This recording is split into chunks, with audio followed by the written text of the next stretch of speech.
Hi guys, my name is Matt with Rosso Motors. Today we're going to be assembling and unboxing the eQuad Q model.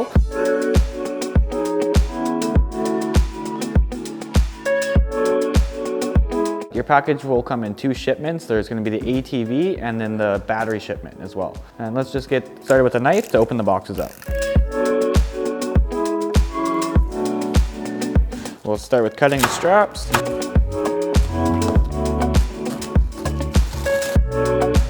And then we're just going to pull the crate out of the box. Next, we're going to take the steel frame off of the ATV here. So you're going to use a Phillips screwdriver and a 10mm wrench and just take the bolt out of the crate.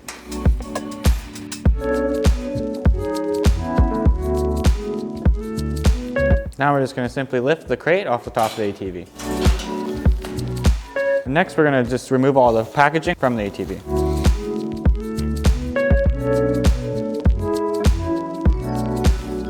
Now we're going to go over the contents of what came in the box with the ATV here.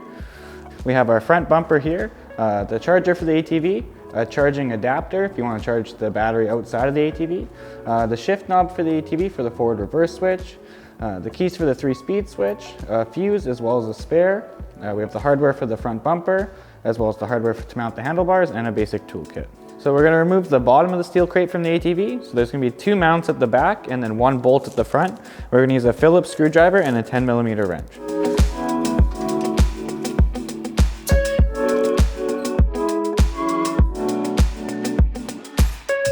Okay, and then we're just going to lift the ATV out of the crate. So now we're going to install the handlebars on the ATV. So we have our handlebar brackets and the 4 bolts that were provided. All we're going to need to do is a 10mm wrench.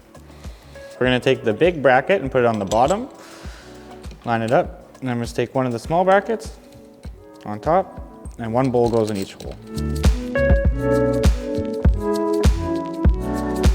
So once you position the handlebars where you want them, you'll just tighten the 4 bolts down with a 10mm wrench.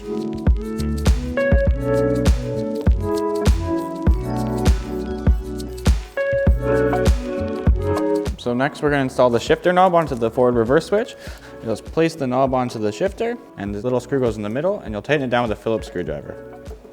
Okay guys, the next thing we're going to do is install the battery pack into the ATV. So you'll see it has 4 notches on the outside, 2 on each side. First we need to remove these brackets to hold the battery in there. So there's 2 bolts on either side that we'll have to remove first. Now that we have the brackets removed, we can get right in to put the battery inside.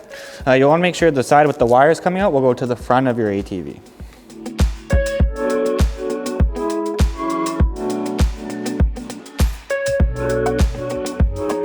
Now that the battery's placed where it needs to be, we'll take the brackets and reinstall them. So now we'll be using a 10mm wrench and a 5mm Allen key to tighten these bolts down.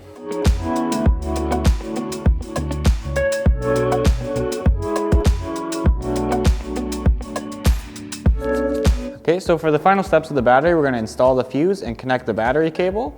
So first we're going to hook the fuse into the battery case. You'll find a black case on the red positive wire. You just open the cap up and press the fuse inside. And then we just take the black plug, and there'll be one coming from the ATV, and just connect them together. So now for the final step of assembly, we're going to put on the front bumper. It's attached with 3 bolts on the front of the ATV. You just need a 10mm and a 12mm wrench to do this. So we're going to install the 2 bolts on the bottom here, and then we'll put the 3rd one on the top with the nut on the back. Next, we just tighten them down with our wrenches. So now that the ATV is all assembled, there's a couple things we're going to go over. You do have the decal kits, so you can put any color you want on it. There's red, blue, or pink option for it. We do have the charger. We do recommend you fully charge it before you ride. So the charging port is up at the front here by the front shock. You just remove the black rubber cap and insert the charger, and then plug it into the wall. So then we'll take the keys that you'll find mounted to the brake cable on the front here. Again, you can either insert them right below the throttle to turn the ATV on, or it also has the key fob you can turn on and off with the lightning bolt and the lock symbol. The last step, you want to make sure it's on the right speed for your child. So you have your speed switch keys here, and just put them in the switch and select your low, medium, or high speed. So that was how we do the assembly and unboxing of the eQuad Q for Rosso Motors. If you do have any questions, please feel free to contact us. Thanks for watching.